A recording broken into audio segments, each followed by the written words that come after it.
right, greetings everyone. How's everybody doing? Oh, we got another full crowd here. So a quick show of hands. How many were here in session one, just so I know? Oh my gosh, wow, thank you. Thank you very much. I really appreciate that. Looks like you like session one. I think there are people still getting over the shock from session one, the whole Hyper-V server. I had like 20 questions, everyone trying to play. What's the catch? So it's free. Yeah, I don't know what more to say. Couple quick questions I heard. Number one, are the slides going to be available afterwards? Absolutely yes. So you guys wanted the first session slides with all the Hyper-V server stuff. It'll all be on there. Session two, all the slides should be available. And I submitted them kind of late. So that's why mine aren't up there yet. But I promise they'll be up there. So they've already been submitted. Okay. So let's get to part two. Thank you guys. What's new in Server 2012 Hyper-V part 2? For the new folks, really quickly, this is we covered some different things in part one, such as storage and scale, some of the things we had to do to make scale work. In this one, we're really going to focus on networking, some things we did in terms of clustering, VM mobility, Linux as a guest, so people understand kind of the work that we're doing there and what exactly all of this work means. For example, we've been contributing a whole bunch to Linux kernel, and people don't really understand what that means. And I'll explain it to you and really make sure everybody understands. It's really simple, actually. As I mentioned before, we can't cover everything in 2 sessions, just not possible. We got just way too much content. Please feel free to follow me via Twitter. I'm at WSVGuy, WSV_guy. It's nothing like Hyper-V guy or anything like that. I probably should have done that a long time ago, but WSV guy. Generally, I don't tweet what I had for breakfast or what I'm wearing today. I'm not one of those kind of guys. I'm generally, hey, check out this blog. Here's some real news. So if you're looking for content, that's what I want to deliver, nothing else. So let's talk about helping you cloud optimize your business. Since you guys most of you here were session one, I'm not going to spend any time on this other than to say, we are about providing comprehensive cloud solutions. It's more than a hypervisor. It's more than virtualization. Cloud is much, much more than that. And it's about having a solution on-premise as well as having a solution in the public space. One quick thing I do want to mention is very often someone will come to me and they say, Jeff, I totally get what you're doing in private. I love what's going on in Azure. I think it's fantastic, but I'm really glad you're doing it in private because as much as I want to run in Azure, there are things that will always preclude me from running in the public space. And this kind of comes to the question I always get, which is, hey, Jeff, in 10 years, are we going to be still building, are you guys going to be still building server? Are you guys going to be still building private clouds on premise? Or is everything going to be up in the public cloud? And I kind of laugh because we're always going to be building server. Okay, and the reason why I say that is, I can say that pretty confidently is this. There are some people that today are going to do everything in the private cloud. You guys are building your private cloud. That's where you want to start. That's where you feel comfortable. There's a lot of customers, on the other hand, especially in small environments, that really said, you know what, I don't have an IT shop. I'm a small business, and I really want to run everything, take advantage of everything the public cloud has to offer. And then there's everyone in the middle, which is using some form, some here on private, some in public. And that's why I honestly expect people to keep doing, which is to do both in what makes sense to them. There's some people that say, look, as much as I would love to take advantage of the public cloud, I live in Canada. I've got workloads that got to live on a Canadian data center on Canadian soil run by a Canadian citizen. Fantastic. Then let me show you how we can build a private cloud in Canada. Okay? So we want to provide all sorts of different solutions and then make sure that all of this integrates together. So with that in mind, again, building your cloud just got a lot easier with Windows Server 2012. So networking. What's interesting is when we spend a lot of time looking at how we run our own data centers, we looked at where the costs are.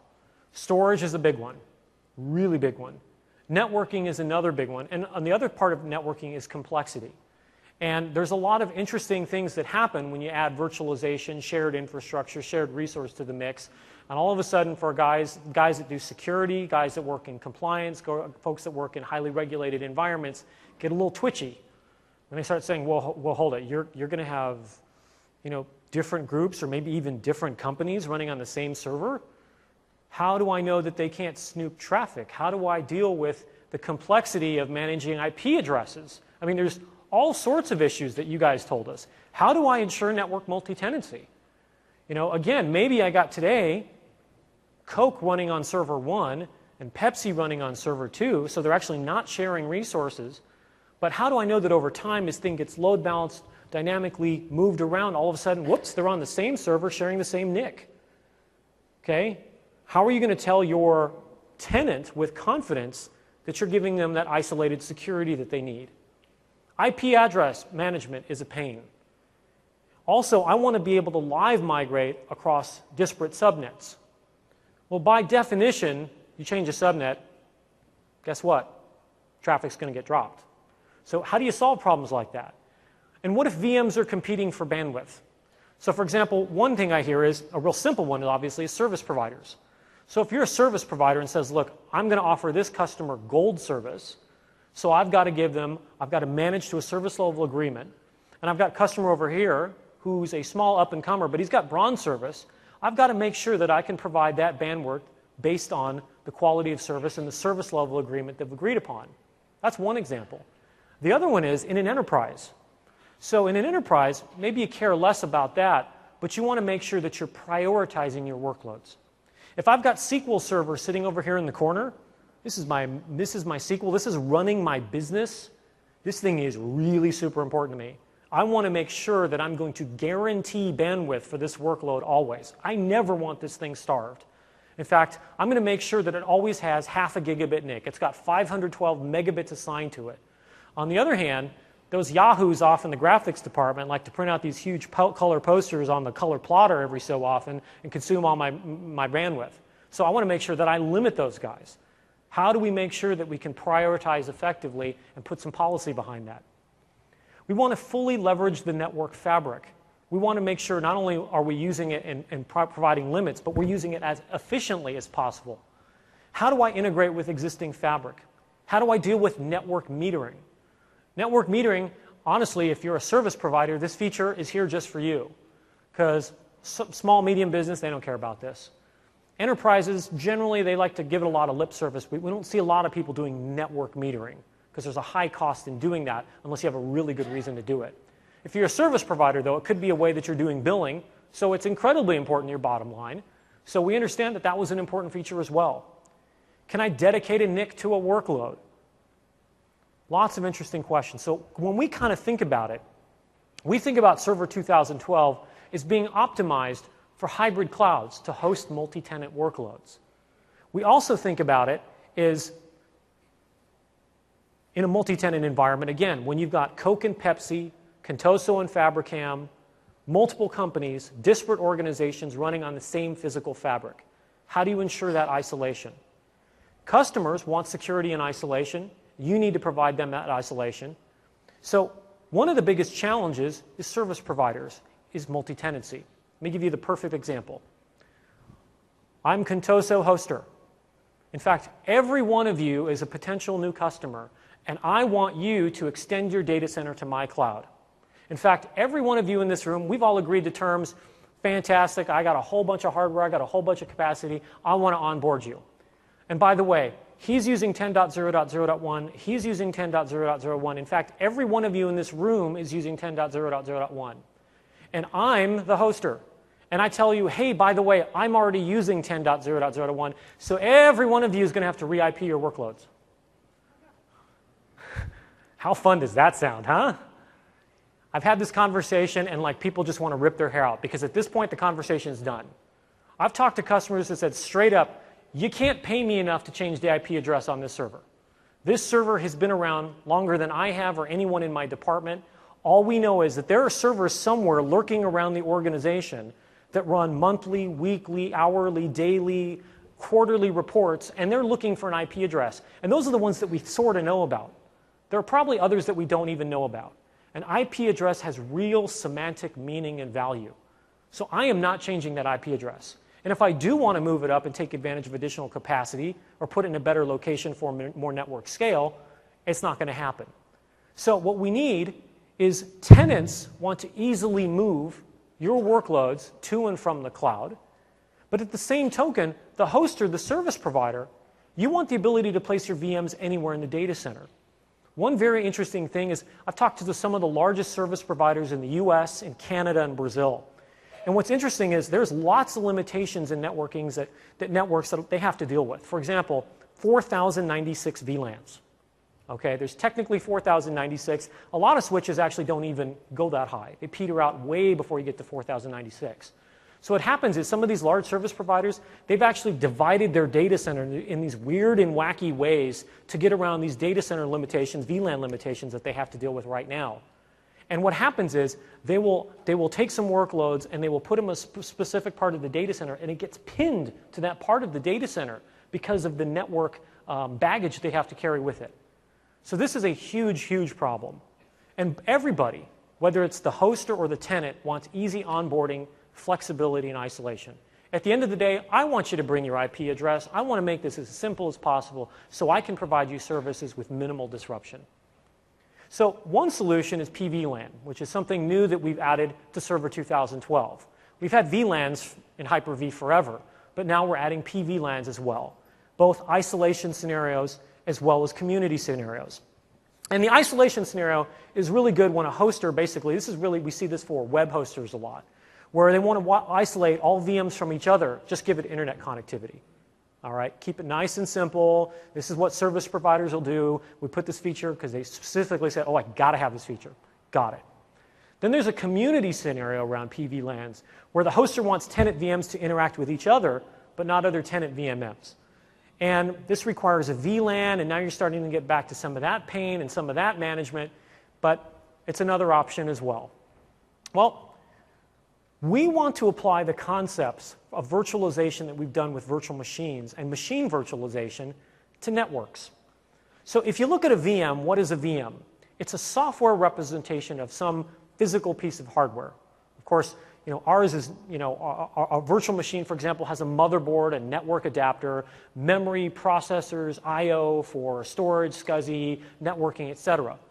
But what happens is essentially we abstract away the hardware. You install an operating system, and the operating system looks down and says, oh, here's the motherboard, here's the NICs, okay, I install my drivers and I just work. But it's completely, doesn't know anything about the fact that, well, I'm just running in a VM, I'm just going to make sure I work.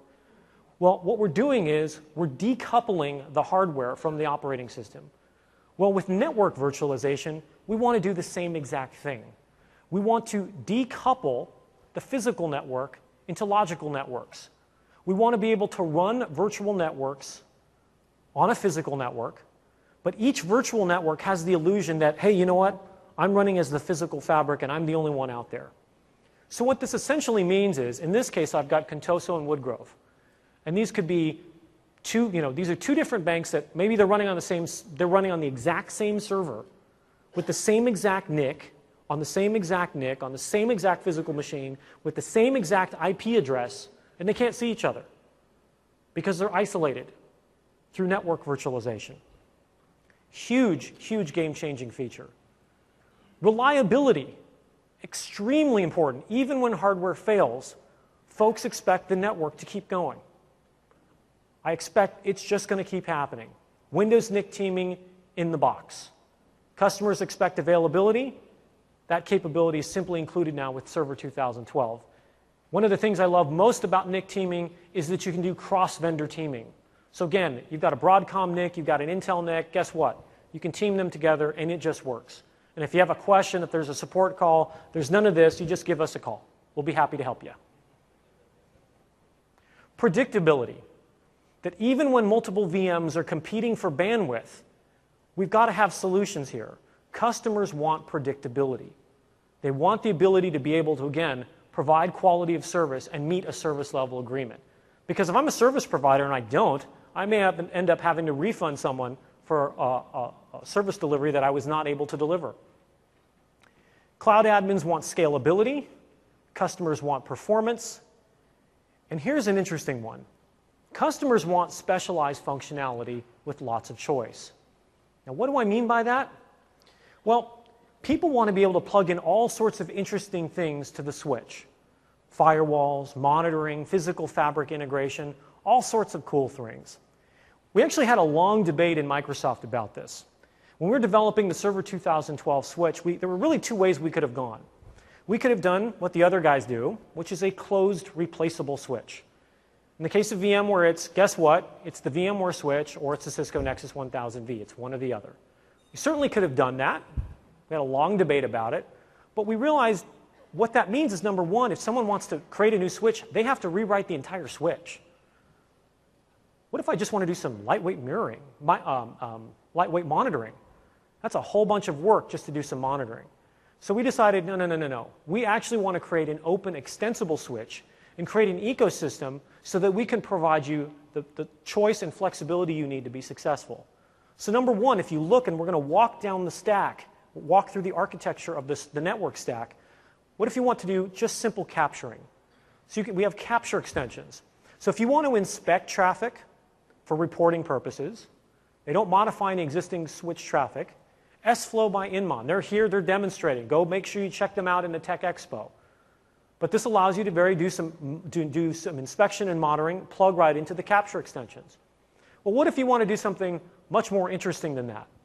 You want to not only inspect packets, but you want to drop packets, you want to filter packets, you want to add packets, you want to modify packets. Then you use the Windows Filter Platform APIs. With these extensions, you can really go to town. And in fact, this is the perfect place to plug in a firewall. We've got numerous partners plugging in here. In fact, our friends over at Five9, their virtual firewall, they're creating a virtual firewall that plugs right into the Hyper-V extensible switch. And many, many, many more. If we go down the stack, we can go to filtering extensions. For example, if you notice some of the attacks that have been happening, a lot of these are DOS attacks, denial of service. Well, there's some folks that are working on denial of service prevention extensions to help protect your environment from these types of attacks. And then finally, we get down to the bottom for forwarding extensions. This is where the Cisco Nexus 1000V lives. Or if you're interested in OpenFlow, this is where OpenFlow plugs in. This is where NEC is working to provide OpenFlow capabilities. We know that, for example, in Asia Pacific and in Europe, OpenFlow is very, very popular, and there's a lot of excitement here, and this is a perfect way to do it. Because it's open and extensible, you can also mix and match. So if I decide, you know what, I'd like to use the Five9 with the Cisco, I can. It's not just a either-or proposition. This gives you flexibility. This gives you choice. For example, I may use different extensions in different deployments. If I'm in a data center, hey, maybe the Cisco Nexus 1000 is exactly what I want to do because I want to manage everything using the same management experience. However, if I'm in a branch office, that may not be what I'm looking for. Maybe I really want a virtual firewall, and the Five9 virtual firewall could actually be perfect for that. But it's a completely different use case, completely different deployment, but a different choice and a different option. Now, you may look at this and go, well, this looks really cool, but you know what? I have something totally unique about my networking environment that probably nobody else cares about. And these won't do exactly what I'm looking for. Great. Write your own switch extension. That's right. It's open and extensible, so you can write your own. And in fact, Hyper-V on client has the open and extensible switch as well. So for our developers, when you get Windows 8 client, you start firing up Hyper-V, you can actually write the extensions on your client and deploy them on server. And what's cool is as the VMs live migrate around, all of that port information, all of that switch information goes with the VM as well. So we make sure that's all accounted for as well. Pretty cool. Now, cloud admins want scale, customers want perf, and there's a bunch of different ways we can provide this. One of them is virtual machine queues. Now, we actually had this in Server 2008 R2 SP1, but these were static VMQs, and you had to actually do some manual configuration to make that happen. In Windows Server 2012, this is fully dynamic, this is fully automatic. In fact, the checkbox is checked on by default. With dynamic virtual machine queue, what happens is a VMQ allows us to take packets that are coming from the physical device, and instead of actually doing a whole bunch of muxing that we have to do, a bunch of copies that we have to do inside the virtual switch, allows us to bypass a whole bunch of those things and get it to the network stack of the VM much faster. So you get much improved performance. DVMQ is available on specific NICs, and this is one of those things you'll have to look at the NIC vendor to see if they've got it or not. If you have it, great, we'll take advantage of it because it's automatically on by default. If the NIC doesn't have it, then we obviously can't use it. Now, one of the things we wanted to do was, because we provided an open extensible switch, that doesn't mean that didn't give us an out to say, okay, we don't have to do anything. we're just going to provide, kind of a silly unmanaged switch. No, not at all. In fact, what we did was we wanted to add a whole bunch of new features. We wanted to make this a really rich inbox experience. But if we miss something, great. We've got partner solutions that can help us as well. So again, we have an open extensible switch with support for the Nexus 1000V, OpenFlow, network inspection, and more. Advanced networking with access control lists, PVLANs, much more. And of course, all of this integrates and plugs right into Windows NIC teaming. So you better believe we've designed, developed, architected. This all just flows really, really well. Network QoS. So the ability to be able to provide those hard maximums and hard limits on a very granular basis. Per vNIC bandwidth reservations and limits. So if I've got a virtual machine with multiple NICs, I can actually walk through each one of them and provide bandwidth reservations for each one. In fact, let me hop on over. Whoops, make sure I select the right one. There we go. So over here, I've got a couple of VMs. Let me click on settings and let's talk about some of these network enhancements because there's actually a lot here. So number one, if you look here, you can see I've got the virtual switch that this NIC is attached to. I've got VLANs, which I've always had in Hyper-V since day one. But here we have the new bandwidth management. So again, I gave you the example of SQL. Suppose, for example, I've got SQL Server, and this is one of those NICs for SQL, and I want to ensure that it always has plenty of bandwidth. So for a minimum, I can say, you know what? You always get 512 megabits. You always get half of my gigabit NIC. No problem, done. Or if I want to go the other way, I can say, you know what, those guys over in the graphics department who are printing out those big posters on the plotter, I can give them a ceiling of 100 megabits. So they can print all they want, and if it takes longer, fine, I can deal with that. But my SQL Server is never going to wait. So you can see just how easy it is. And of course, everything I'm showing you here can all be fully automated through PowerShell. Now let's go down a step here into hardware acceleration. So here's the virtual machine queues I talked about. Again, if VMQs are available in the NIC, it provides network acceleration. We'll do so automatically. Another new capability is around security and IPsec. One of the things that people are getting more interested in is encryption on the wire. And IPsec allows me to do it transparently without having to make any modifications to my applications. So I can simply put IPsec, and guess what? I get transparent encryption across the board. So with IPsec, we actually have task offloading now as a new feature in Server 2012. And what this means is, in Server 2008 R2 Hyper-V, we could use IPsec, but the encryption and decryption we actually had to do in the VM itself. So the packets would arrive, we would decrypt, we would encrypt, etc. But there was some CPU utilization going on in the VM. Now, it wasn't tremendously high, but if you've got 10, 12, 20, 50 VMs, guess what? This adds up really quickly. It's an additive process. So we want to make sure that if your NIC supports the offload, it'll take care of this automatically for us. So we get the IPsec, we get the encryption and decryption for free if your NIC supports it. SR-IOV, I'll get to that in a minute. And then we provided a whole bunch of new security features. So one thing I like to point out is the bad guys have credit cards too. Okay? There's no reason why bad guy can't take his credit card, go on up to Amazon and say, yes, I'd like the cheapest or the free VM that you've got, please, and I'd like it forever. And they're given an operating system or they install their own. And what they're trying to do is perhaps, hey, let's see if I can pretend to be a router, pretend to be a DHCP server, see if I can capture some traffic, see if I can see what's actually going on there.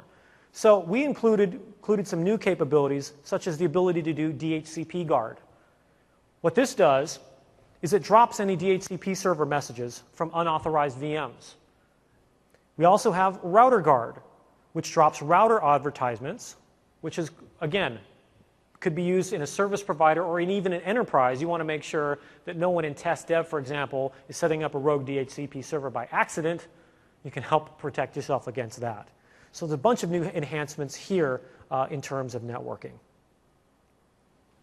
All right.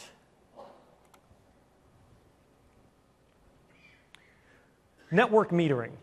So one of the things that the service providers told us was, we need really granular access. We want to be able, at a per NIC basis, give us all the statistics we're looking for. And in fact, I want that to travel with the VM. So that's exactly what we did.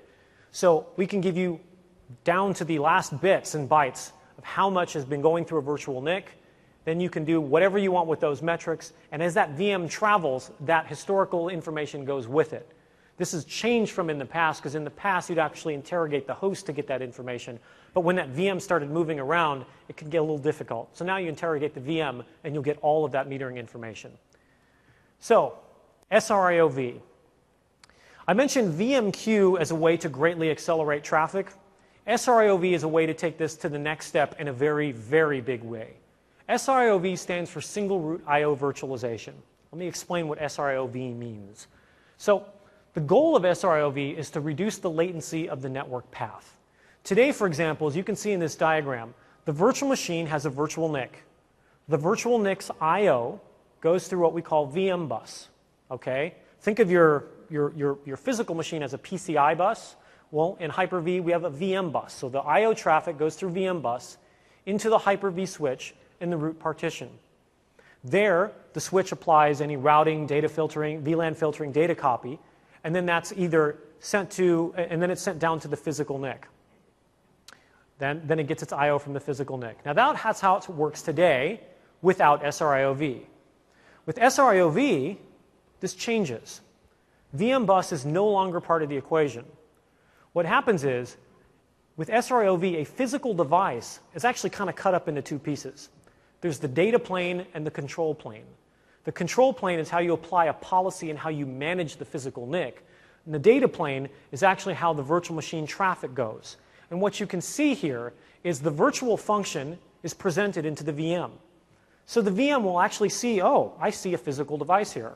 It's not a virtual device. It actually sees the physical device. And what happens here is the VM is now talking directly to a virtual function on the NIC. Well, what does this mean?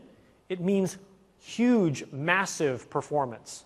So the reason why you want to use this is you have that big scale-up workload, that big SQL server in the corner that's got loads of cores, loads of memory. It's probably got a couple 10-gig NICs in there that you've got configured with teaming for load balancing and failover, but you'd never put it in a VM because you wanted to make sure it had the super ultra low latency. Now you can get that super ultra low latency in a VM using SR-IOV because the VM is talking directly to the NIC. In addition, we had to solve an incredibly difficult problem, which was live migration. One of the things you guys told us was, do not add any new features that compromise live migration. In all cases, we want to make sure that for every new feature you add, it all continues to work with live migration. If you change that, we're going to be very upset with you. So we had to solve a very difficult problem, which is, how do you live migrate a virtual machine that's actually talking to a physical device? There's a lot of problems you have to consider here. Because what happens if I'm live migrating it to another server and that other server doesn't have an SR-IOV NIC in it? Or what if you're live migrating to an SR-IOV NIC, but that all the SR-IOV resources are full? Or I'm migrating to a completely different NIC. There's a whole bunch of different options here. So we had to think very carefully about how to solve this problem. And let me tell you exactly how we did it. First, let's assume you turn on IOV. So you enable SR-IOV, and you actually have it running for your VM. So your VM is talking directly to the NIC. One thing to point out is when you're enabling SR-IOV, you're no longer going through the switch. All traffic is going directly to the NIC itself. So the virtual function is assigned when you turn on IOV. And one of the things we do is we actually create this super lightweight team. And the team, reason it's in quotes, is because it's not using the Windows NIC teaming. It's actually much lighter than that. It's actually a very super lightweight team. We actually have the synthetic driver still loaded, still there. And the traffic flows through the SR-IOV virtual function, and the software path is not used. But it's there in a lightweight team in case we need to do live migration. So when live migration occurs, and I've got traffic going through this SR-IOV NIC, how do I possibly move it to the destination and make live migration to continue to work? Well, first of all, that lightweight team, we silently and quietly break. You don't see any of this. This all happens behind the scenes and under the covers. We remove the virtual function from the VM. We temporarily take all that traffic that was running through the SR-IOV NIC. We attach it to the synthetic NIC. Then we migrate it to the new server, just like we would live migrate it normally. And when we get to the destination, if we see an SR-IOV NIC, the SR-IOV NIC is there and has resources, we will reassign the virtual function, we will create the lightweight team again, and all continues. All of this just happens silently through SR-IOV. And this is how we make live migration work, an incredibly difficult engineering problem to solve. VM has connectivity even if the switch is not in IOV mode and even if a physical NIC is not present. So if I do, for example, decide to live migrate my VM that had SR-IOV to a server that doesn't have an SR-IOV NIC, it will still happen. I've had a couple of people say, well, are you sure? Because what if, I needed it for that great performance and I now move it to a server that doesn't have it? Aren't I degrading my performance? Potentially, yes. However, think about the opposite. What happens when urgently you need to move that VM and you don't have any other machines with available SR-IOV? We don't want to leave you in a tough predicament there. We still want to give you that flexibility because you always told us that live migration is the overriding feature. So we always give you flexibility, and we'll make sure and give you the guidance and fire up events if you need to move it, if you move it to a server that doesn't have an SR-IOV NIC in it. So one of the questions I always get is, so you've got DMVQ, which again improves performance, gives lots of benefits, and you've got SR-IOV. When would I use one versus the other? There's a couple things to understand about both, and it's really understanding the trade-offs. Personally, I would tell you 99% of the time, stick with DVMQ. I've had a lot of people say, wow, SR-IOV sounds great. I'm going to put it on my web servers and my printers. And no. SR-IOV is for those big scale-up workloads. Think that massive SQL server sitting in the corner that, again, has multiple 10 gig NICs, team set up for, needs low latency, high throughput, lots of transactions. Think SR-IOV there. DMVQ is really great for everything else. The reason why is this.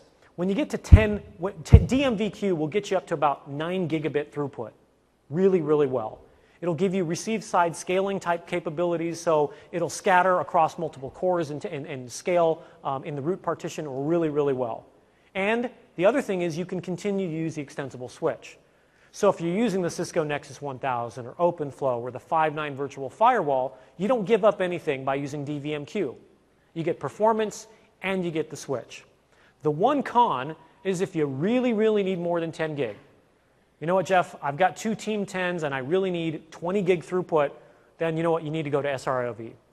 SR-IOV gives you great performance for those low latency workloads, high throughput. The only con is it bypasses the virtual switch. So the quality of service that I just showed you, the bandwidth shaping that you want to do, taking advantage of IPsec task offload, because it's not going through the switch at all. You just have to make that determination. Like I said, I would go with DMVQ, but again, you make the decision that makes sense for you. So again, you guys are going to get these slides, so you'll be able to read about this in great depth. It's one of the reasons I put all this information on here. It's not an eye chart. Please don't squint too much here. You can read these later. And I talked about DHCP router guard. One of the things I actually forgot to mention was the monitor port. One of the things that people want to be able to do is monitor traffic coming through a specific switch port. That capability is now there. A lot of people inaccurately refer to this as promiscuous mode. It's kind of related, but it's not the same. The important thing is if you want to do traffic monitoring, you can do that here with the capabilities built into the virtual switch now.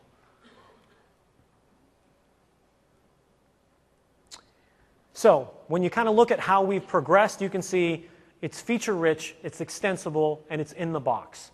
NIC teaming, VLAN tagging, MAC spoof protection, ARP spoof protection, SR-IOV, network metering, network quas, monitor modes, IPsec task offload, VM trunk. This is really a very powerful switch in the box. Again, just because we made it extensible didn't mean we were going to say, okay, we're going to slough off this work to somebody else. We did a lot of work to make sure we give you a great in-box switch and that we can augment it further if needed. So let's get to one of your favorite topics, complete VM mobility. This is something you guys told us about ad nauseum. We love live migration. Don't provide new features that preclude live migration. Again, the example that I always give is I would tell people, look, I can give you feature X, but if I give you feature X, this VM is locked to this piece of hardware. I can't live migrate it. I can't fail it over. I can't live storage migrate it. How do you feel about feature X? And the answer was always, no, no, no, take this thing away. I never want to see it again. So we made sure we heard you loud and clear. The other thing, you actually said, you went the other way. You said, in fact, I want you to take this as far as you can. I want to be able to move securely any part of a VM, anywhere, at any time, no limits. Whew. That is a real engineering challenge. But we heard you on this one. No downtime servicing is really important, whether it's the storage layer, whether it's the compute layer. SAN upgrades, migrations. One of the reasons why people ask for things like live storage migration is, for example, they have an old SAN, the SAN lease is up, the new SAN is coming in, I want to move those workloads off, but I can't afford the downtime. The other thing is, what if I want to migrate between different tiers? So, for example, I deploy something on silver level storage, and you know what, I really need to move this up to platinum level storage. I want to do it without any downtime. We hear you. The other thing is, when VMs migrate, move the historical data with the VM. And finally, leverage hardware to speed migrations. Do everything we can to make migrations as fast as possible. All right, so what did we do? Well, number one, this is what we've had since 3-4 years now. Live migration with HA. This is what we have today. Today, you create a cluster, and you can live migrate VMs within the cluster. If you have a solution for planned and unplanned downtime, if I go yank out the power cable, the VMs automatically fail over to another cluster node without user intervention. However, today, live migration is limited to one migration at a time, not in Server 2012. In Server 2012, we support concurrent live migrations. Question I get asked is, well, how many is it? The answer is, how much hardware do you want to bring to the party? Do you have a gigabit link? If it's gigabit, well, maybe we can do 2, maybe we can do 4. If you got 10 gigabit, well, maybe we can do 10, maybe we can do 12. If you've got dual teamed 10 gigabit, maybe we can do 20, maybe we can do 24. What if you've got quad teamed 10 gigabit? Maybe we can do 40, maybe we can do 45. Anybody try out the new 40 gig NICs yet? Anybody try any of those yet? I was just talking with one of our test leads, and I said, I got to know. I heard that you got one of the 40 gig NICs in. He said, yeah, I did. I said, have you tried it with live migration yet? He said, you're not going to believe it. I said, what? He said, I performed 40 live migrations simultaneously. 40 live migrations simultaneously from one NIC. That's all built into the box. Okay? You don't need to buy Super Special Edition at Enterprise Plus for $3,500 a proc to get that capability. We wanted to make sure that we give you the headroom, because we know today you may be on gig, maybe you've already made the move to 10, but we know 10 gig is starting to get a lot more mainstream, and we want to make sure, we want to take advantage of all that network bandwidth you can provide. In addition, we now support SMB live migration.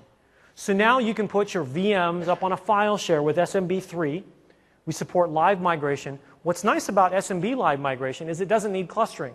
Clustering is optional in this case, because you're using SMB, you're actually sharing the storage already. This is great, for example, think about a test dev environment. Guys still, you know, you may not need, they want to invest in a block level storage device for test dev, but you still want to be able to migrate VMs around. You could use it with a low cost SMB share. And if you decide, you know what, I do want high availability, great, turn on clustering and you get both. So that's a great solution with SMB clustering. Then we have live storage migration. With live storage migration, now I can move my virtual storage wherever you want. You want to go from direct attach to a SAN device to a file share, go for it. All included, all part of Server 2012. And again, concurrent migration limited only by your hardware resources. So let's talk a little bit about how live storage migration works. Get a lot of questions about this. So number one, live storage migration enables some really cool scenarios, such as storage load balancing. So for example, if I wanted to move some storage around because you know what, I've got, this tier is getting a little hot, let's move it somewhere else, you can absolutely do that with System Center. Provide no downtime servicing. So for example, I need to take a SAN offline to perform some service, or the lease is up, or I need to move things off my direct attached storage to my file server or some other device to perform servicing, I can now do that. It also leverages ODX. So if you've got an ODX-enabled array, guess what? Moving that live storage migration could be done in literally seconds if you've got ODX. And if you haven't gotten the picture yet, we like ODX a lot. So if you are going to buy that SAN, make sure that question number 1 or number 2 out of your mouth is, please show me the SANs with ODX. I'm not interested in the ones without ODX, because the benefits are crazy, like you saw in the keynote this morning. The way live storage migration works is this. I've got a VM, and it's writing to my virtual disk, reading and writing from the disk. Next, I want to live storage migrate it to a destination device. So what begins happening is we create a new disk, and we put the VM in what we call an I/O mirroring mode. We're copying everything over to the new destination disk. We're actually also writing to both source and destination at the same time. We need to do this because we need to make sure that in any situation, if, for example, the connectivity to storage to the destination goes away, that your data is always protected. We put it in an I/O mirroring mode, and once we get all of the data to the destination, then we begin executing on the destination. Once we do, then we finally delete it on the source. But at no time during live storage migration is any of your data at risk. It's always running off the source until we can absolutely begin execution on the target. We will not begin on the target until everything's over. However, long considered the holy grail of migration is this one. Really, today, with live migration, you got to have shared storage, whether it's file-based, whether it's SAN-based, etc. But really, wouldn't it be great if you could live migrate with nothing but an Ethernet cable? I mean, seriously, think about it. 2 servers, nothing but an Ethernet cable. Well, we think so too. And that's exactly why we're delivering shared nothing live migration in the box. Server 2012, HyperV. Let me show you. In case you're wondering, I literally have 2 laptops up here. Okay? They're connected with I think it's a $35 Netgear white switch. Okay? Everyone's probably has one of these somewhere near and dear to them. It's the little gigabit. No 10 gig here, nothing special. Gigabit Ethernet. Before I show you that, let me show you a couple of things. First, the virtual switch manager here. Oh, did we not get a screen here?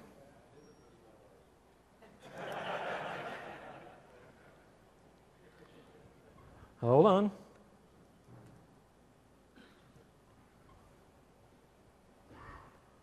Yeah. I have angered the demo gods.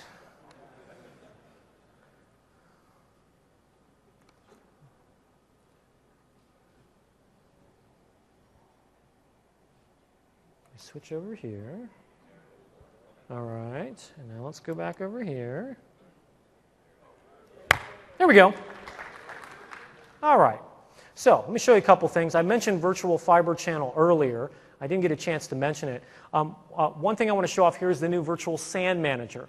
So if your system has fiber channel adapters, what you do is you configure the virtual SAN manager with those fiber channel adapters. And you provide worldwide node names and worldwide port names, just like you would expect. Then you go into the VM, and you simply add the new fiber channel adapter. You can see we have this brand new piece of virtual hardware. Click on Add, and lo and behold, just like you would, you do worldwide node names, you do worldwide port names, you zone it exactly the same way you would on a physical machine, and there you go. Now, from within the VM, and I believe this one, yes, that's the one I'm looking for.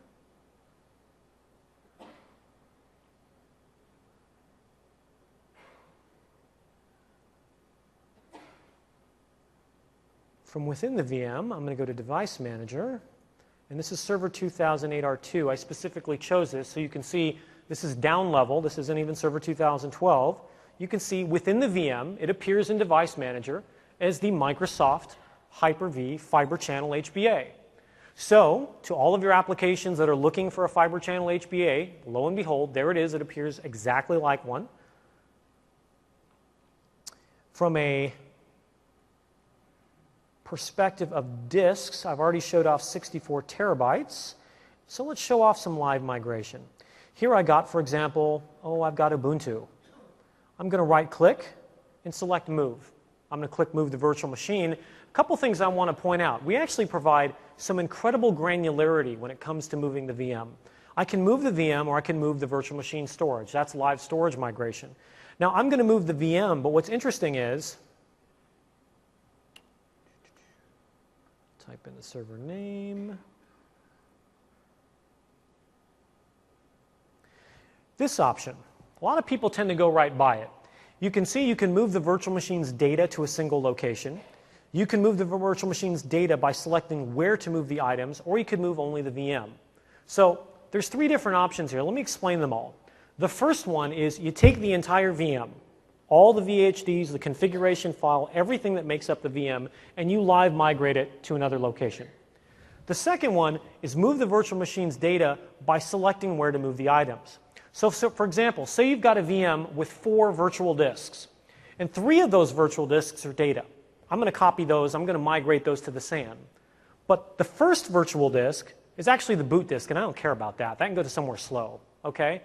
I could actually live migrate all 4 of those disks and go to 4 different targets simultaneously. Let that sink in for just a moment. So all of your data could go to your SAN volumes. Your OS disk could actually go to a different location, and it gives you the granularity to select where every one of those items goes. And then the last one is just to move the virtual machine, which is actually the configuration, and leave the hard disk there. So I'm just going to move the entire VM. It's going to ask me where, and I'm just going to pick a folder here. Let's go with share, click next, and click finish. And with shared nothing live migration, again, I have no SAN, I have no clustering, I have nothing but an Ethernet cable. Let me explain how shared nothing live migration works. First of all, we take a look at the entire running state of the virtual machine. We take a look at all of its contents on disk. We take a look at all of the on-disk representation. We look at all of the disks, and we move those. All of the storage has got to go over first. So we'll look at all of the storage, and if ODX is there, we'll certainly take advantage of ODX, but of course in this situation it's very likely it won't be there. So we'll start to move all the disks over. Again, we'll put the VM into an I/O mirroring mode to make sure all of the disks make it. Once they do that, then we start to look at the running state. So say, for example, the virtual machine's been allocated 4 gigabytes of memory. Of that 4 gigabytes of memory, probably a very small portion of it is actually in use, maybe 50 to 100 megabytes. So that means 3.9 gigabytes is actually inactive pages. So we start to move those over first with a very intelligent algorithm in Server 2012. By the way, I should point out that the algorithm is much, much improved over 2008 R2. In fact, live migration is 70% faster in Server 2012 than it was in the past. So you're going to see a massive performance boost just by upgrading to Server 2012. So we then go through all of the pages in memory. We do the inactive pages first. And then while we're doing the live migration, we're keeping track of pages that are changes. We call those dirty pages, and we keep track of those dirty pages. And as those change, we also make sure that those are kept and migrated over as well. Finally, we get it down to its smallest running state. Once we get it down to its smallest running state, we then live migrate that last bit over, and then we begin execution on the target machine. And once again, once we're positive that everything has actually made it all the way over there, we begin execution on the target machine, and then we delete it on the source. If at any time during the live migration, someone cuts the cable goes away, everything continues to run on source, and your data is never at risk. So you can see, with shared nothing live migration, the VM has migrated all over gigabit Ethernet, all without shared storage, without clustering, no SANs, simply an Ethernet cable.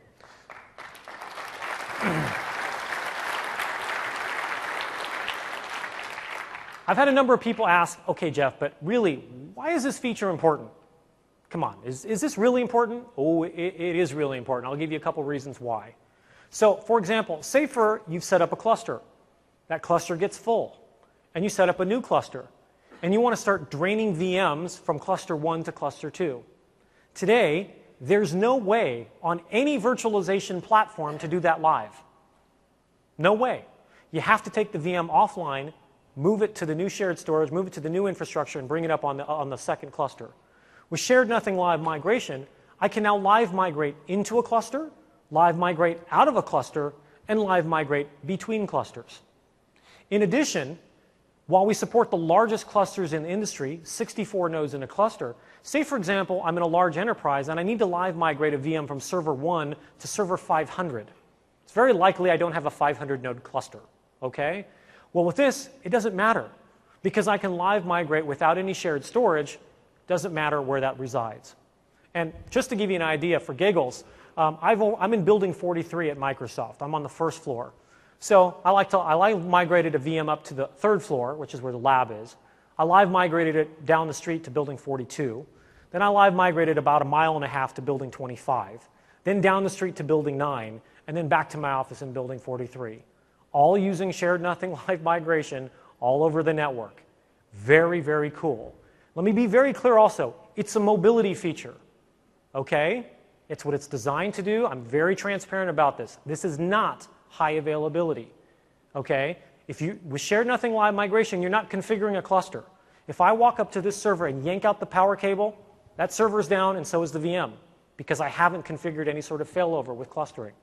But it's a great mobility feature. That's exactly what it's designed to do.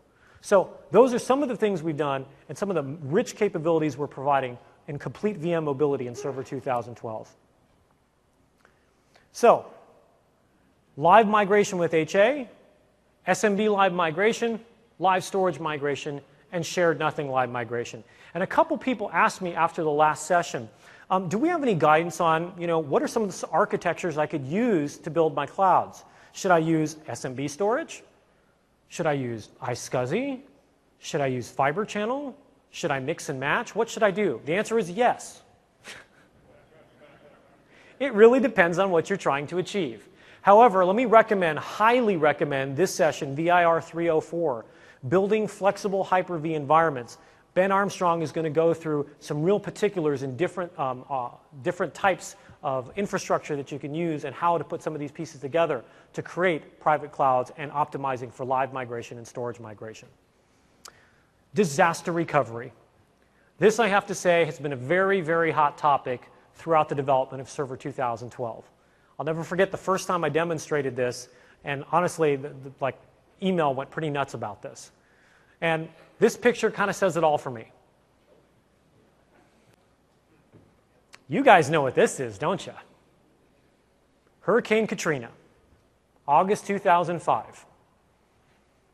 Many people still recovering from this to this day. I'm always amazed. People are still rebuilding, trying to make it all happen. Worst natural disaster in U.S. history. $110 billion in damage. Over 1,000 people lost their lives. Over 80,000 businesses were either destroyed or heavily impacted. Huge, huge disaster for us. And one of the things that always struck me about Hurricane Katrina was the fact that we knew this was coming for a week. I grew up in California. We have earthquakes, okay? Not much you can do about that. They just start happening, they just start rumbling, and you just try and make sure that you're nowhere near anything heavy to fall on you. This we knew, we watched, we tracked, we said, yeah, here it comes. Well, imagine if someone told you, your house is going to burn down in a week. What would you do? I'm staggered by the fact that people lost everything. And I look at DR technology. This isn't brand new. It's been around for a very, very long time. DR technology is decades old. Why aren't more people using it? Why aren't people deploying it? Why did people lose everything? People are able to rebuild the brick and mortar, but many people lost the actual IP that makes their business go. Well, DR has a lot of challenges with it. Number one, cost. Crazy expensive. Anytime you talk about DR, and I'm going to paint with a broad stroke for just a minute, generally DR means you buy a SAN here and you buy a SAN here and you set up some replication. Again, I'm painting with a broad brush. I know there's software replication solutions out there as well, but very expensive.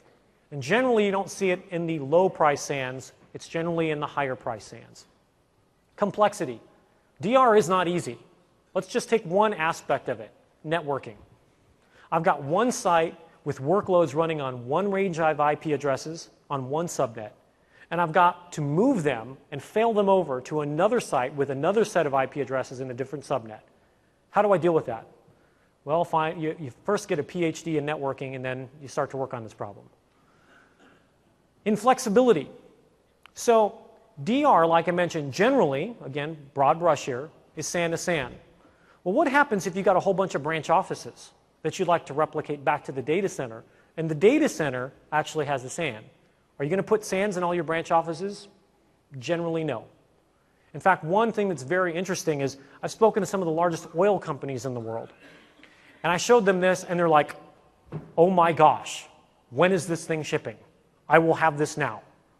And I said, explain to me why. Why is this important to you? You got big SANs in your data centers all over the place. They said, correct. But we have these oil rigs all over the world. On these oil rigs, we have anywhere from 10 to 20 servers. And we would like that data actually replicated back to our site. For us to do this, we'd actually have to buy SANs and put these on hundreds, if not thousands, of oil rigs around the world. We don't have the money to do it. Now, let me tell you something. When an oil company tells you they don't have the money to do something, that's a surreal conversation, let me tell you right now. Very surreal.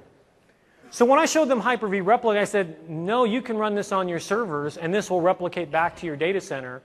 They said, oh my gosh. All right. Inflexibility is big. So we want to make sure that any storage type can be used. The initial replication, that very first replication can be a huge challenge. So say, for example, you've got, I don't know, 60 gigabytes of data. You're in a small branch office, and you want to replicate that maybe to a service provider, or you want to replicate that to another branch office, or maybe back to a data center. But that first replication at 60 gigabytes, that could take quite a while, depending on the connectivity. Do I have real big pipes? Great. Maybe it'll only take, a couple days, maybe a couple hours. But if I have really small pipes, this is something that could take days or even weeks. So that's a challenge. And then finally, distance requirements. What happens if I not just want to replicate from, I don't know, Orlando to Tallahassee, but maybe Orlando to Dallas, or Orlando to Redmond, or Orlando to London? Well, you're certainly not going to do that with synchronous replication. You can get roughly 150 kilometers, give or take. So lots of challenges there. Because of that, we're introducing Hyper-V Replica, unlimited, asynchronous, application-consistent replication built into Windows Server 2012. We looked at those challenges and we said, first of all, we want to make a really big solution provided in the box so that everyone can help protect their data. Okay? This is about helping you protect your data. This is about helping others protect their data. And if you work for a service provider and you're in this room, you have a golden opportunity to start doing the right thing. I've talked to a lot of service providers and I said, why don't you do DR? You seem like the natural choice to do DR. And you know what they told me? They said, well, here's the problem. It's kind of the storage. Because here's the thing. I've got customer over here, A, who uses storage vendor X. This guy uses storage vendor Y. This guy uses storage vendor Z. That means I've got to buy SANs from 3 different vendors and run them in my infrastructure. It's really difficult. It's really expensive. So they generally, they will do it in some cases. They'll write up a very long custom contract, but it's not an easy thing for them to do. And I totally understand that. With Hyper-V Replica, all of a sudden, we have a golden opportunity to really help make the world a better place. Simply install Server 2012, enable Replica, and guess what? You're a DR site, folks. This works with direct attached storage. This works with your file shares on SMB. It works with SAN. It works with any type of storage. If I can see the target and I can write to the target, I can replicate to the target. Okay? So all of a sudden, we're making DR available to everyone. From a distance perspective, this is asynchronous. Okay? So we can stretch this really, really far. We've got folks that are, we're actually replicating between Redmond and Hyderabad. Yeah, folks, Redmond and Hyderabad. because we're testing out Replica because we want to know the distance. The other thing is we really wanted to make sure that we were targeting low connectivity. If you need dark fiber to do replication, no. Already you're in a different class of customer. And what's interesting is when we talk to folks that use replication, you don't see it in small and medium business. Almost doesn't even exist there. You see it in enterprise, and you see it in specific verticals like finance, government, and military. And even in those environments, they don't use it pervasively. So for example, maybe in the government, they got 2,000 servers, but of those 2,000, maybe 100 of them or less are actually being replicated to a DR site. And when I asked them why, it was A, the storage costs a lot, B, the replication network costs a lot. So they've done what they can with the budget they can. And I say, well, would you like to do more? Oh, yes. The answer is always yes. This is a fantastic way to add more capabilities and protect more of your infrastructure. Now, in addition, Replica integrates with Hyper-V. This is all integrated, all plugged into Hyper-V, because Hyper-V knows the entire running state of the virtual machine. It knows where all the processor state, all the memory state, all the networking. As your VM continues live migrates throughout your infrastructure, that's okay. It continues to replicate. Because again, that's where it makes sense. I also want to point out that it's unlimited. There's a reason I have this word up here. Number one, we want you guys to use this. There is no replication tax here. Please replicate, help others replicate, help them protect their data.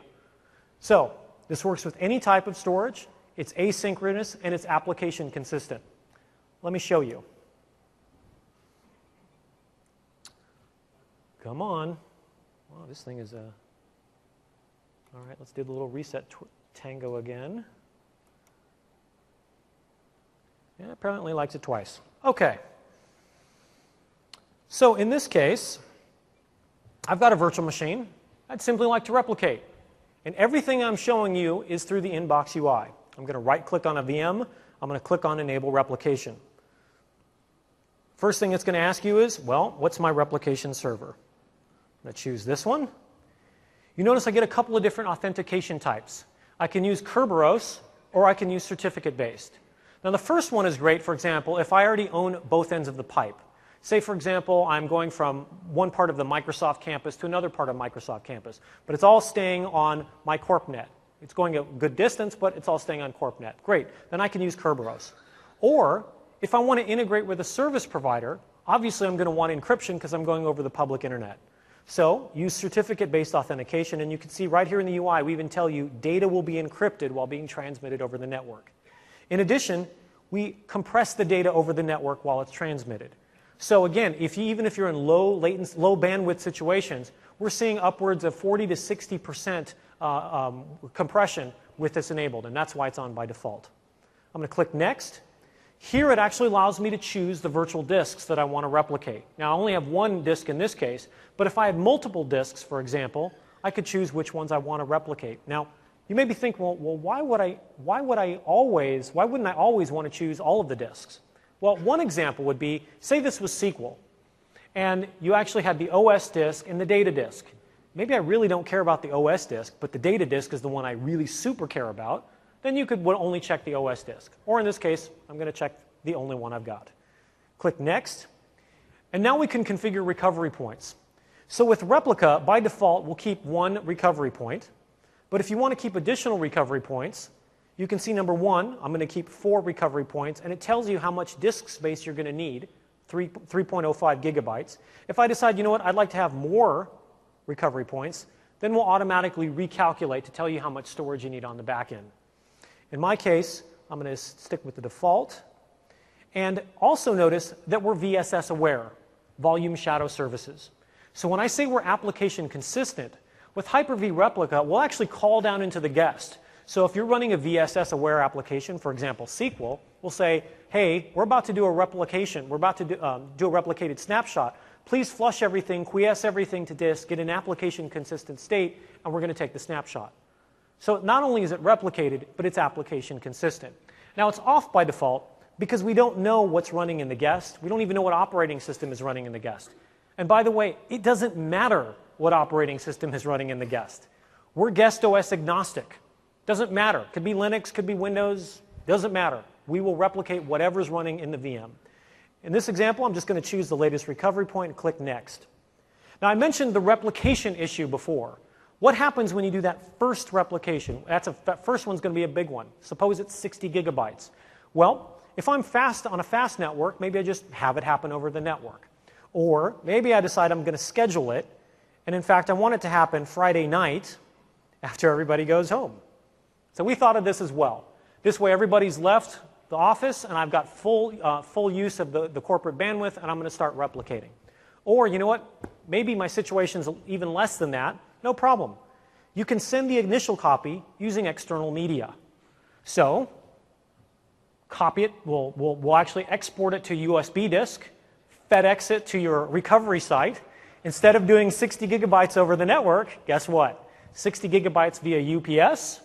Plug it in there, synchronize the diffs, which is going to be really tiny, and guess what? We just got it taken care of. So we thought of that as well. We're going to send the initial copy over the network. I'm going to start the replication immediately. I'm going to click Next, and I'm going to click Finish. Oh, because it's not supported. That's because I forgot to enable it on the other side, I bet. All right. Let me try. Did I enable it on this one? Let me do this. This is what happens when you're playing with your demo gear right before and you don't test.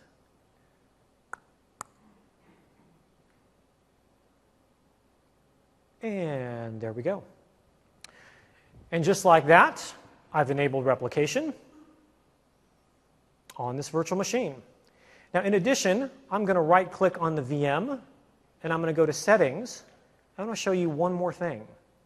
Now, I mentioned one of the biggest challenges to DR is networking. How do you deal with the fact that I was running over here on Site 1 with one set of IP addresses in one subnet, and now I'm going to replicate it over here to another IP address range in a different subnet? How do I deal with that failover? How do I manage and transition those IP addresses? Well, we thought of that in Replica as well, because here, after you enable replication, you'll see there's a new option to configure the failover TCP IP. So now, and this is on a per NIC basis, so if I had 6 NICs here, they would all have this option added to them. I type in the IP address. I type in the subnet mask, the default gateway, and I can do it for IPv4, IPv6. So what happens is, what happens in a site failover? Guy gets on the phone and says, guys, remember Site 1? It's gone. It just burned to the ground. We're going to bring this up on Site 2.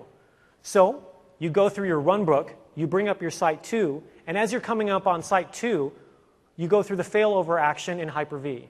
Hyper-V will then automatically inject the IP settings into the virtual machine, into each virtual NIC. So as it comes up on the new site, it comes up with the right IP addresses, the right subnet, the right gateway, and it all just works. Pretty cool, all included in Hyper-V Replica. And you can see like that, the initial replication is still happening right now. I think I have one right over, let's see, I think I have one. Did I have one running already? Yes. One other thing I want to point out is I have this, I have a SUSE Linux over here that I've actually been replicating for a while. And once you begin replication, we actually bring up a new tab called View Replication Health. This is actually a handy little tab. One of the things that we discovered in our TAP program as we were testing Replica was people wanted to know, how do I know that I have enough bandwidth for the replication? Okay, today I'm buying X amount of network connectivity from my service provider. Is that enough? Am I keeping up? Or do I need to buy some more?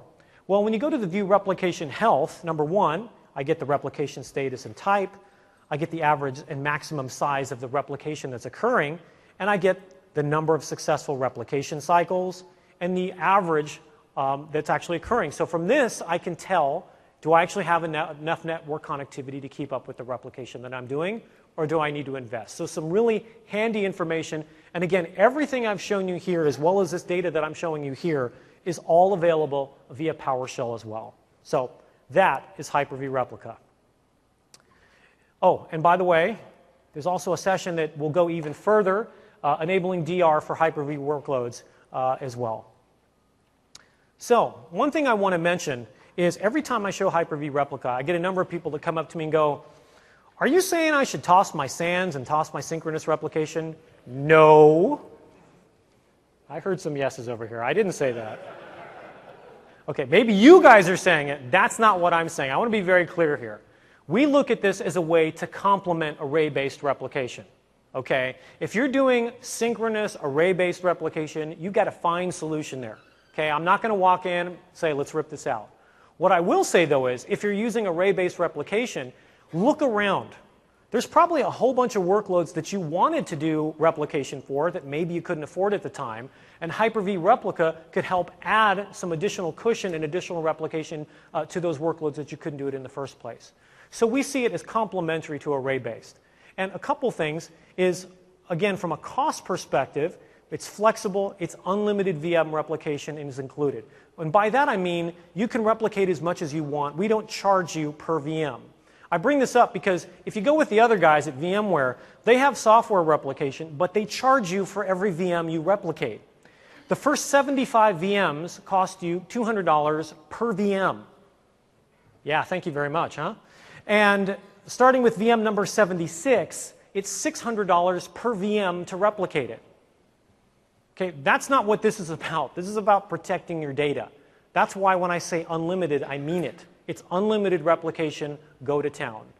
So there's a lot of key things to understand.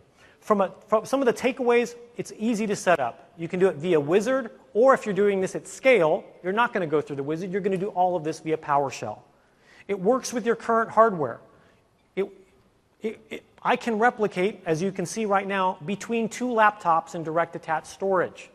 It'll work between direct attached file and SAN and direct attached, you name it. We want to give you flexibility. You don't need to go out and buy a whole bunch of new hardware to make this work. It's simply a capability of Server 2012, and there are no guest dependencies. There's nothing you need to install in the guest. There's nothing you need to do guest side. We're doing all of this and replicating the blocks below it. It's completely transparent to the guest. So, let me answer questions in just a minute, because I just realized I'm just about out of time and I need to cover Linux real quick. So, a couple things I want to mention. We're very committed to interoperability. Hi, I'm from Microsoft. How's it going? How you doing? I just want to make sure everybody understands. It's real, folks. We've been working on Linux integration now for many, many years. Been working on this for a long time. Way back to Virtual Server back in 2006. Okay, we supported Red Hat and SUSE since the Paleolithic era. I know people want to, make this a lot more religious than that. It's really quite simple. We want to make sure that we provide you the best cloud OS. To do that, we want to make sure that we're interoperable and we provide a great OS to run the platforms you need. So, we've been contributing drivers to the Linux kernel under GPL since July of 2009. That's GPL v2. Source code's all there. You can go download it yourself if you'd like. Okay? We have a team that's dedicated to just working on this. And I have July 2009. This actually goes way farther than back than that, but I wanted to keep it relatively recent. March 2012, this just happened, and I know it shocked a lot of people. We actually appeared in the top 20 contributors for a kernel release. We were number 17. I know that made some huge waves. A lot of people thought that the world was coming to an end and people were skiing in hell or something like that. But it goes to show you that we are committed to doing this. And one of the things I want to point out is, what does this really mean? Let me explain to you very succinctly what this work means.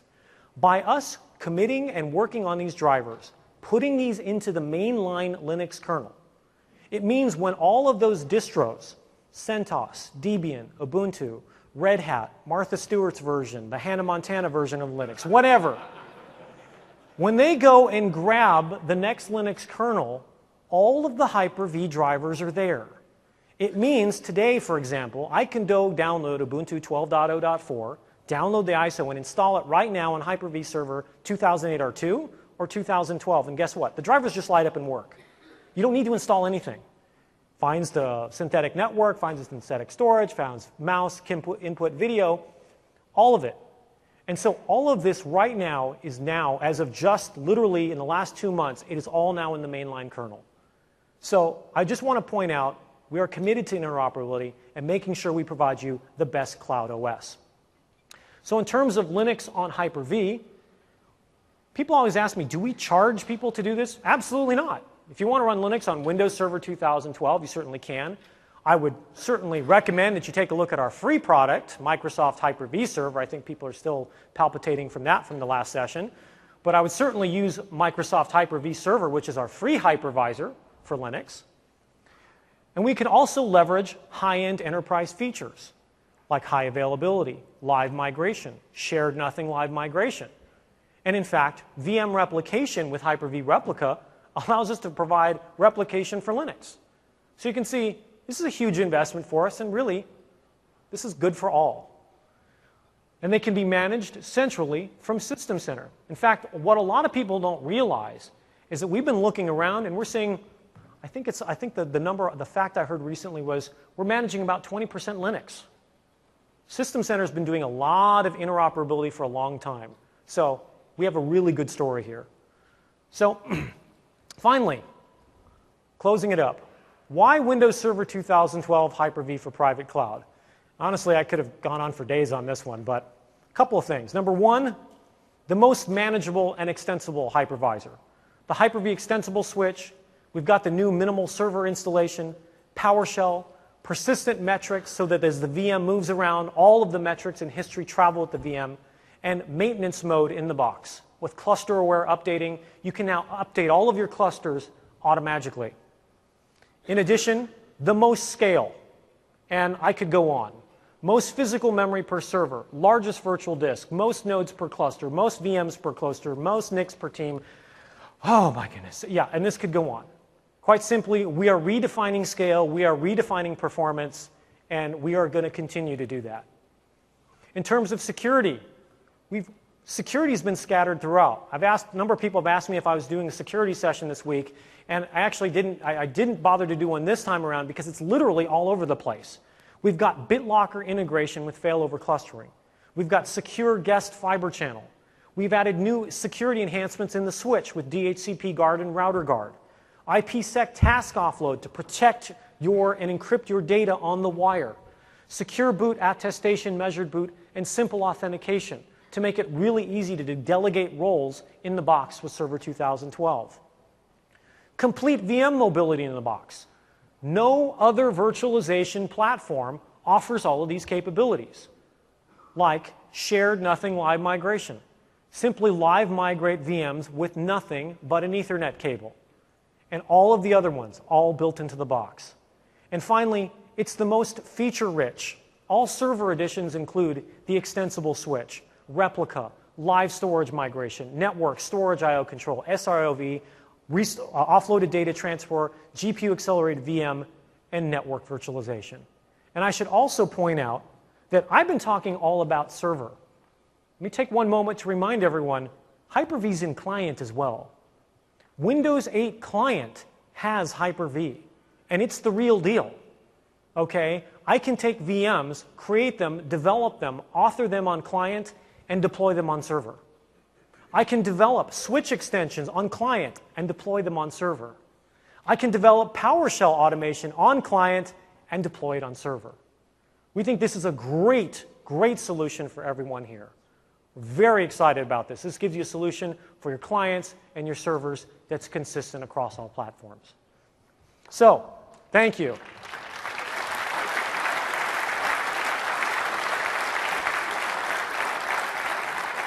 So we are out of time and I'm getting kicked out. Thank you guys very much. Enjoy the week at TechEd. I'll see you at the booth. And if you have any questions, again, I'm on Twitter. I'm at WSVGuy. And again, I will only give you news, I promise, not what I'm having for breakfast. Thank you very much and enjoy the rest of TechEd.